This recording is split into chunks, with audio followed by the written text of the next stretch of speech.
are fine, healthy, and wealthy.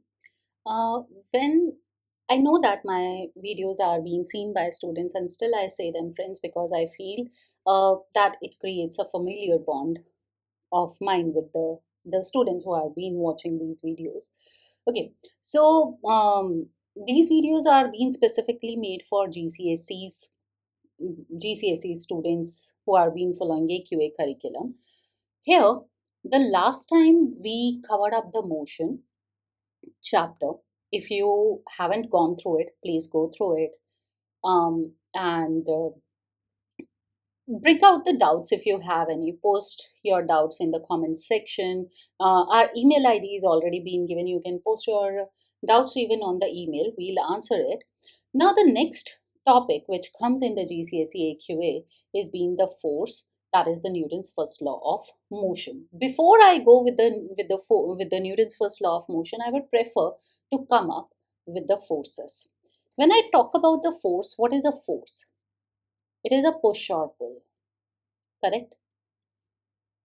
If I have a ball and I throw it up, I am applying a force. When I comb my hair, I am applying a force. When I am writing, I am applying a force. Okay, when I am walking, I am applying a force. If I am pulling my chair, then I am applying a force. Correct? So push or pull in your daily life is being termed as your force. Now the question is, what does force means? What does force does? Not means. What does force does? Force can change the shape. Now, how do you do that? Just take a paper, okay, and then crumble it. What you have done, paper is rectangular in shape, and when you have squeezed it, what happened? You have changed its shape, you have changed its size. Okay, even if you push an object, suppose there is a block and you push it, the block changes its position. So you have made a block which has rest, a body which is at rest in motion. Correct? If you watch any sport, let's just say cricket, when a fielder catches the ball, so what does he do? He catches the ball, he stops the ball. Correct? He stops the ball. So he changes the state of the motion, right? So it changes the force when applied, it changes the shape of the object, it changes the size of the object, it changes the state of the motion of an object. It could change the direction of an object. Even you could increase or decrease the speed of an object. Okay, all these are the things that a force can do. Okay, now when you talk about the force, how the forces are being acting on the body, are you applying, do you need something to apply force on a body, or it gets applied by itself on a body? So here we categorized our forces in the two categories. One is the contact force and another one is the non-contact force, right? Okay. So when I talk about the contact force, what does that mean? Which requires a physical contact. Okay, which requires a physical contact means if you want to close the door, what you have to do? Close the door. What you have to do? You have to push. When you have to open the door, you have to apply the force with your hand. Correct? So there's a physical contact is being required. What are the different contact forces? We will discuss these forces after understanding the laws of the motion. The first thing that comes up here is the tension. Then there is a friction. Correct? There is a friction that exists between the two surfaces. The drag force. Whenever a body falls under the impact of the gravity, the air opposes its motion. So the drag force, correct? Then there is a one force which is called normal force. Suppose you are sitting here. Okay, here is you. I'm not good at drawing, so I'm just representing you as a box and a dot here. Okay, so because you are been applying a force, you are in contact with the surface where you are sitting, and hence the surface supports you in an up direction. This force, which the support force which you get from the surface, is called normal force, and normal force is always perpendicular to the surface. Correct? I hope I'm clear with the contact forces, right? Then we come up the next category of the forces, that is non-contact forces. Now do one thing, take a any object in your hand and just stand up and then release it. We know that it will go down because of the gravity. Okay, we know that it will go down because of the gravity. Now the thing is, Earth hasn't touched this object. Okay, so there is no contact, but still, the as soon as you release the object, it starts falling under the gravity. Now we know that you must have played with the magnets. You know that when you bring the two magnets, they may attract. Okay, or if you have brought the magnets in this manner, like as the same poles are being there, they repel each other. So without even touching each other, one magnet tries to apply the force on the another. The same thing happens between the charges, that the two charges may attract or repel each other. These kind of forces are called non-contact forces. I hope I'm clear with the contact force and the non-contact force. So very quick review. What we have learned till now, that the force is a push or pull. What does a force can do? It can change the shape and size of an object. It can change the direction of an object. Force can increase or decrease the size, decrease the speed of an object, as well as it can change the state of the motion of an object. Okay, then we come up under the categories of the forces, that is being the contact forces and the non-contact forces. Contact forces where physical contact is required. The examples are tension, friction, normal force, drag force. And non-contact forces where no physical contact is required. Okay, no physical contact is required. Now the question is, no physical contact between whom? The thing who has been applying the force and the object on which the force is applied. So here I'll say the thing, the source who will provide the force. So there is no contact is required between the person or the source who is applying the force and the object on which the force is being applied. I hope we are clear with this one. Okay. Now, after understanding this one, we are being coming under one more category of the forces, and that is being the balanced forces. See, when you talk about the balanced forces, as the name suggests, you are talking about something getting equal. If I talk about a body, and suppose I apply 5 Newton of force, here I am being in this notion that you know that the unit of the force is Newton. You apply 5 Newton of force and I apply 5 Newton of force. What is the total sum of the forces? Here, the 5 Newton of force acting towards the right, which is taken as positive. Then I am adding the next force, which is being towards the left. According to the sign convention, the leftward forces are being negative. So minus 5 Newton. So it comes up 0 Newton. So these forces, where there the total sum is 0 Newton, or the total sum of the forces comes out to be 0. Correct? These forces are balanced forces. As the net force is being 0, balanced forces do not produce any change in the system. Do not produce any change. Correct?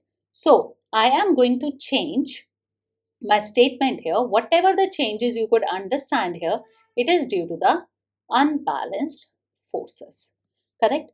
In your daily life, whatever you are doing, whether you are combing your hairs, you are walking, you are riding, you are driving, everything, the change in the motion is happening due to the unbalanced force. So what is an unbalanced force? Unbalanced forces where sum of the forces is not equal to 0. For an example, if I have 5 Newton acting on a body in the towards the right direction, and let's just say there's a more 2 Newton of force is being applied in the same direction. Okay, so what is the sum of the force which is being acting on this system? That is 5 Newton plus 2 Newton, that is 7 Newtons. Okay, that is being taken as your unbalanced force. Before you proceed further, I would suggest do watch my video that is being on the scalars and vectors, so that you could understand that how you could add two forces which are acting in the same direction, the two forces which are acting in the opposite direction, or the two forces which are acting perpendicular to each other. Please do watch that video. You will find it in the playlist. So today we will be, after understanding the basic concepts of the forces, we are now going to talk about the Newton's first law of motion. Very quickly, just understand, just look around yourself. Everything is being at rest. Okay, the things, the mobile phone around you, the laptop around you, and your bag, your bed, your toys if you play it still, so all these are being at rest. So if it is at rest, it will remain at rest. Correct? This is the first point of the Newton's first law of motion. And the another thing is that if a body is being in uniform motion, if it is being in uniform motion, it will remains in uniform motion. Correct?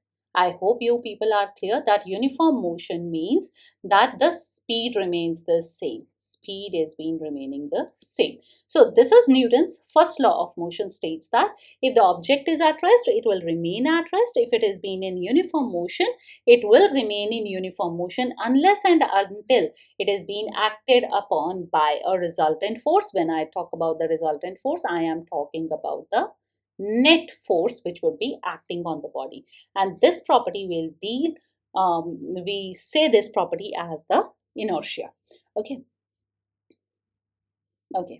now when you talk about the conditions and applications, just see, any stationary object, it will remain at rest if there is no resultant force acting on it. Like is the apple, it is still being in the is being on the branch, unless it will not fall unless and until a net force acts on it. When I say net force acts on it, means the forces has to go imbalance. Correct? They have to go unbalanced here, the weight and the tension which is being acting here. If the object is in being motion, it will continue to be in the motion with the same speed. Correct? And the same direction if there is no external force acting on it. If there is no external force acting on it. Now, we could have an example. I just gave you an example that a tablet which is being at rest on a desk and a comet moving at a constant speed in a space, that is being the examples of this one. Correct? Now, the resultant forces and motion, I've already given you the impact of the resultant forces, that a resultant force can change in speed, can change in direction. Correct? And there could be the balanced forces. If forces acting on an object are balanced, the resultant force is zero. And achieving constant velocity means that object can achieve constant velocity when the forces on it are balanced. And if you want to change the velocity of an object, you require unbalanced force. Correct? What you require?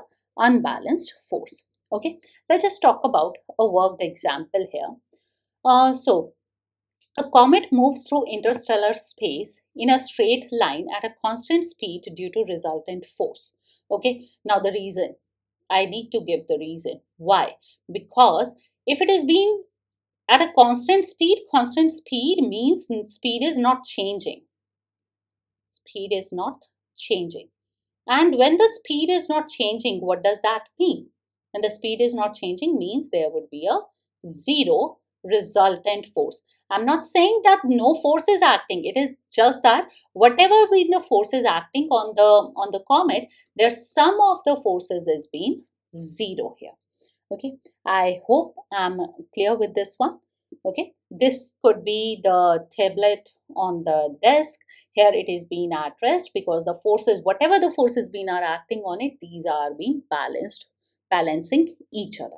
Okay, I hope this concept is also clear about the Newton's first law of motion. Okay, now then we talk about a certain misconceptions and clarifications. Let's just talk about. The constant speed versus constant velocity. Understand that constant speed means speed does not change, and velocity means that along with the value, along with the magnitude, that is the value of the speed, and along with the direction. Okay, along with the speed, the direction does not change. Here, speed is not changing, but here, along with the speed, direction is also not changing. So, in case a body is moving at 2 meters per second and it started moving 2 meters per second just perpendicular, then we say the velocity has changed. But if someone asks me about its speed, I'll say its speed hasn't changed because the magnitude is still the same. So please clarify this conception. Correct? I hope I'm clear. We will discuss for sure this moon orbit scenario in a later case. Okay, so this is all for today's video. We still have left with the discussion about the different kinds of the forces, which I will be bringing up in my next video. So if you have liked this video, if you have liked my explanation, do like, share and subscribe, and do share it in your group. Do share to the students who don't know this channel and they still want to learn without spending any money. So please do share this video. Thank you. Have a nice day. Bye bye.